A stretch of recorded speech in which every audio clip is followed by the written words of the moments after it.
Hi there, my name is Sarah. I'm the studio manager and head coach here at Orangetheory Fitness Chino Hills. First, I want to thank you for considering us to be your possible gym. I'm going to go over a few things with you prior to your first visit so you feel nice and comfortable when you come into our studio. So let's get started. All right, so first things first, one of the great and unique things about Orangetheory Fitness is we do heart rate based interval training. So what that means is you're going to be wearing a heart rate monitor while you're working out. Every individual will be wearing a heart rate monitor, and you will be loaning one from us for your first session. After that, we don't have an initiation fee, but we do ask that you purchase your own for sanitary reasons. So let me show you how to work one. So this is our OTbeat Burn. I'm going to go ahead and start by putting that strap on. You're going to basically put it on inside out. It'll kind of make sense when you see it in person. And you either want to put it on your forearm or on your bicep. I prefer it on my forearm. Either position works great. What you want to make sure you do is put it right in the middle of that arm and not on top of like any kind of bump or muscle on your arm, okay? So once it is on there nice and tight, to turn it on, you're going to press it twice. It should start blinking and connecting to our Bluetooth system. Okay, so that is meaning that it is ready to go for me. So we're gonna go over our heart rate zones and you'll kind of understand how the heart rate monitor is reading. So we train in 5 different heart rate zones here at Orangetheory. I'm gonna go through all 5 of them, but just know we do really focus on the last 3. So zone 1 is the gray zone. It's very light activity. You're really not doing much. You're probably gonna see this when you're sitting in the lobby. Next, we move into the blue zone. So once we start warming up and moving our bodies, we'll see that fairly quickly. We might also see it on the strength floor, just depending on what movement that you're doing. Next, we move into the green zone. So the green zone feels challenging but doable, something you could do for 30 minutes straight without stopping. Basically, we want you to be in the green zone, our fat burning zone, for the majority of your hour. So about 25 to 35 minutes in the green zone is your goal. Next, we move into the orange zone. So that orange zone feels challenging and uncomfortable. So our goal in every Orangetheory workout is to spend at least 12 or more minutes in the orange and red zone combined to create an afterburn effect. So you'll be burning more calories for up to 36 hours after you're done working out with us. And that's the theory behind Orangetheory.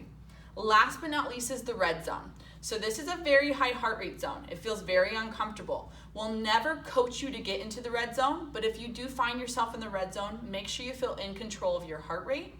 If you need to recover or back down a little bit, you're more than welcome to do so. Awesome, now that we've gone through our 5 heart rate zones and our heart rate monitor, I'm gonna lastly show you our workout room where we'll go through each component of the Orangetheory workout. We have treadmills, WaterRowers, and the strength floor. I'm gonna go through each one of them and tell you what to expect.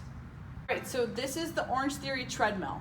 Yes, I'm sure you've used a treadmill before, but I just wanna walk you through how to use our treadmills in particular.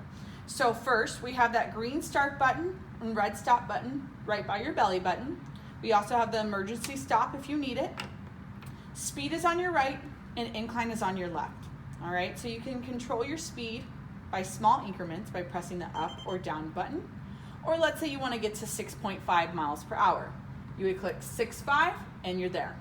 Same thing with the incline. So you could either use these up or down arrows or you could do the quick touch incline buttons. Next, I'm going to go through our parameters. So this is how we basically help each person get the best workout for their fitness level. So you can consider yourself either a power walker, a jogger, or a runner in our workouts. There's going to be different ways that we get your heart rate up based off of which one of these you consider yourself to be. Let's start with our base pace. As a power walker, in your base pace, which is the green zone, feeling challenging but doable, your speed will range between 3.5 to 4.5 miles per hour, and your incline will range from 1 to 3%. So what you want to do with that is start with a minimum and kind of see what gets your heart rate into that green zone. Once you feel comfortable, you could either increase or decrease based off of how your heart rate reacts. Next, we go to joggers. So joggers, your base pace ranges from 4.5 to 5.5 miles per hour at a 1% incline to mimic a flat road. And runners, which basically means you could run a consistent 10-minute mile, your speed will range from 5.5 miles per hour or greater at a 1% incline. So that's base pace. Remember, base pace means green zone. Let's move to push. So as a power walker, instead of increasing your speed, you're going to increase your incline. The coach will always specify what they want you to bring your incline to as a minimum for each push, but just know you're always going to be at least a 4% incline. As a jogger or runner, that push pace will range between 1 to 2 miles per hour over whatever your base was. The push is meant to get you into that orange zone and feeling uncomfortable. So just remember, base is green zone, push is orange zone. Then we move finally to all out. This is pretty self-explanatory, but basically it's emptying that gas tank. As a power walker, your incline will be at least 10% incline or greater. And as a jogger or runner, you're emptying that gas tank at 2 miles per hour or faster than your base pace. And all out never lasts more than a minute, and it's basically as hard as you can go for that time period. That's definitely going to get you into that orange zone, and it might even bring you a little bit to the red zone. Next is the WaterRower. So bear with me, this segment's going to be a little bit longer because this is the most complex piece of equipment we have in our room, and a lot of people don't have experience with rowing. So I'm going to walk you through each component of a row so you do feel comfortable when you come onto our rowers. So first things first, our seats move. So you want to grab your seat before you sit down and then roll yourself up to the front of the rower. So you're going to have to adjust your foot plates every time you come to a rower since we do share equipment in the room. So for ladies, you want to have about 5 to 7 holes above your feet. For men, about 2 to 5 holes. So this is how you adjust them. I kind of can eyeball mine at this point. I've been here a little too long. Just kidding. All right, so we're gonna go ahead and strap it in. It should be right on the widest part of your foot, and you wanna wait to tighten both straps until both of your feet are in the foot holders, all right? So next, you wanna go ahead and turn your monitor on. So what you're gonna do is press that very left button. That's your on button. It's gonna be flashing all zeros. I'll explain the monitor at the end here. So let's go over a row. There's 3 components to a row. The first one is order. The next one is timing, and the last one is power. If you don't get the order right, you won't get any of them out, or any of the other ones right, okay? So the order is legs, arms, arms, legs, and I'll show you that. So what you wanna do is get your position set. You wanna have your back nice and straight, your arms are straight, and you're as close to the rower as you can with those glutes. So first things first is the legs. We're gonna go ahead and completely extend the legs. Notice my arms are still straight.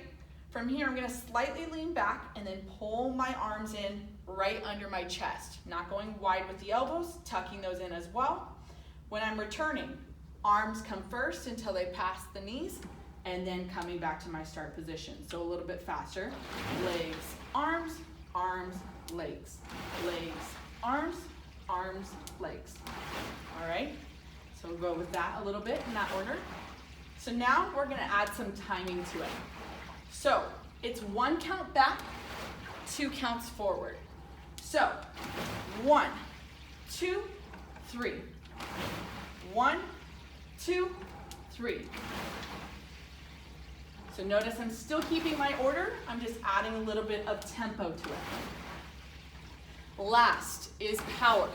So with my 1 count back, I'm gonna push through my ankles as hard as I can. Power, patience, patience. Power, patience, patience. A row is 60% legs, 20% core, 20% arms. So you really want to push through those legs as hard as you can to get your power in your row. All right, guys? So those are the 3 components of the row. Let's go over our monitor real quick. Remember, that on button is on the very left side of the monitor. You could also hold that down to reset the monitor, and it will flash all zeros. So let's go over the upper right-hand corner here. That's your wattage. So basically shows your power output. So the harder you push through your legs when you're adding that power to your row, the higher you'll see that number. You wanna aim for about triple digits with that, but that's something that you'll kind of learn over time, how to add more power to your wattage. Next is the lower right-hand corner. So that's your distance in meters. So whenever you hear the coach give instructions for a certain distance on the rowers, that's where you'll be looking. Lower left-hand corner is your time elapsed, and then the upper left-hand corner is our strokes per minute. We don't always focus on this number, but some days we will, and that number will come in handy. Lastly, we're gonna show you how to get out of the rower. So you're gonna press these tabs down in towards the center, toe comes up and out. And you're done with your row. We have numbers on each piece of equipment. This is how we keep our room organized. So we will assign you a station when you arrive. Just remember to stay on that station number wherever you go in the room when we do transition you. I'm gonna go over the weight room last. So here's our weight room behind me. We have a variety of equipment. We have free weights, TRX straps, BOSU balls, benches, you name it, we have it. We're going to utilize this equipment differently every day. The great thing is the coach teaches you how to do each movement, and they also will give you weight recommendations and then watch your form. The workout is different every single day, so it's going to change up on you. All right, thank you so much for considering Orangetheory Fitness Chino Hills for your fitness program, and we'll see you soon.